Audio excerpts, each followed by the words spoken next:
In this video, we are going to go over how to solve one-step equations involving the multiplication of fractions. In a previous video, I went over why the method that I'm about to use works the way that it does. In this video, we're going to go over the process itself, the method. So let's check it out. So we want to undo 3/4 times x equals -5/2. To do that, I'm going to multiply by the reciprocal of what's being multiplied by our variable. That will undo the over 4 and the multiplication by 3. So I multiply by 4/3. That would be the reciprocal of 3/4. And what you'll see when you multiply by 4/3 is that the 4's will divide out and the 3's will divide out, leaving you with just x. What I do to one side of an equation, as always, I must do to the other. So again, in any equation, make sure you've isolated the variable. That's our number one step. 3 divided by 3 is 1. 4 divided by 4 is 1, leaving us with just x. On the right-hand side now, focus solely on the multiplication of the fractions. So I don't have any GCFs between 5 and 3 or 5 and 2, but I do between 4 and 2. 2 goes into itself 1 time, and into 4, 2 times. So now we multiply across, so you get -5 times 2 is -10, all over 1 times 3, which is 3. And that's it. That's how we solve that equation. Very sweet. So we get x equals -10/3. Let's check out the second example. 5 times t equals +3/8. Well, we want to undo multiplication by 5, so I would divide both sides by 5. Now, what I notice is if I'm going to divide both sides by 5, I've got a fraction on the right-hand side.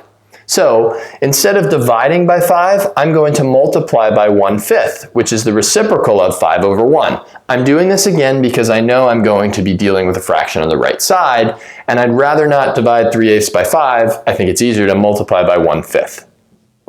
That's all. Not bad. So we see that the 5 divides with the 5.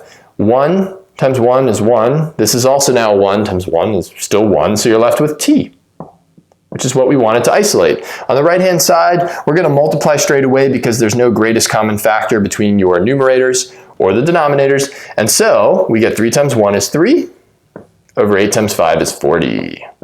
And your final answer is 3/40. Just as a reminder, I didn't show it in part A, but you can do it in any of these problems. You could check your work by simply evaluating your answer into the original problem. The original problem was 5t is equal to 3/8. So I'll take my answer and I will evaluate it in for t.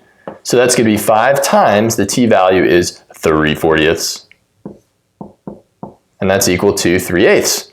So I just will simplify it out. So I've got 5 times 3/40 is what I'm doing. That's 5 over 1. And so 5 goes into itself once and into 48 times. And now I'm left with 3/8. 1 times 3 is 3. 1 times 8 is 8. Check mark. So that, all of this was just a check. Remember, you can do that with any equation once you get your final answer. All right, 2 more examples for you, just in case you need them. There are a couple of different types of setups here. Here we've got a fraction, -2/7 times m equal to an integer. So how do we deal with that? Well, the same way we've been dealing with other fractions. You multiply by the reciprocal, which is going to involve that negative. So I'm going to multiply both sides by -7/2. All right, that will take care of the negative as well. What I do to one side, I do to the other. And now from here, it looks like -7 divided by 7. That's going to cancel out, leaving us with a -1. 2 and -2 will divide out, leaving us with -1.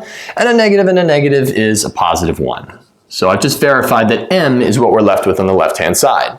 On the right-hand side, you have 3 times -7/2. It may be easier for you to view 3 as 3 over 1. We have no greatest common factors in the numerators compared to the denominators. So now I'll multiply 3 times -7 is -21 over 1 times 2. So your final answer, -21/2, or if your teacher needs you to, you could rewrite that as -10 and 1/2. Last but certainly not least, what happens when there's a mixed number involved?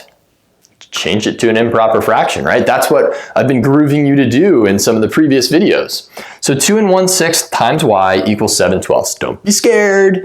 We're just going to convert this. 2 times 6 is 12, plus 1 is 13. So I've got 13 over 6 y is equal to 7/12. All right, so from here I need to undo 13 over 6 times y. So I'll multiply by the reciprocal. And of course, what I do to one side of the equation, I must do to the other. So I'm going to multiply both sides by 6 over 13. Now first, let's verify that we got y alone. 6's divide out, leaving us with 1. 13's divide out, leaving us with 1. So we're left with just y equals. Now we'll simplify this piece here. 7 has no common factor with 12 or 13, but 6 does with 12. 6 goes into itself 1 time, the GCF being 6, and into 12 2 times. 7 times 1 is 7, over 2 times 13 is 26. So our final answer there, 7/26, which makes some numerical sense, right? I've got a number above 2, and I end up with a fraction less than 1. So we're going to have a relatively small fraction that needs to go in here to get us that final answer. All right, peeps, a solid bunch of problems representing a bunch of different kinds of fraction problems, where if you're multiplying by a fraction, the moral of the story, multiply by the fraction's reciprocal on both sides, and you will have yourself a nice method of solving these equations.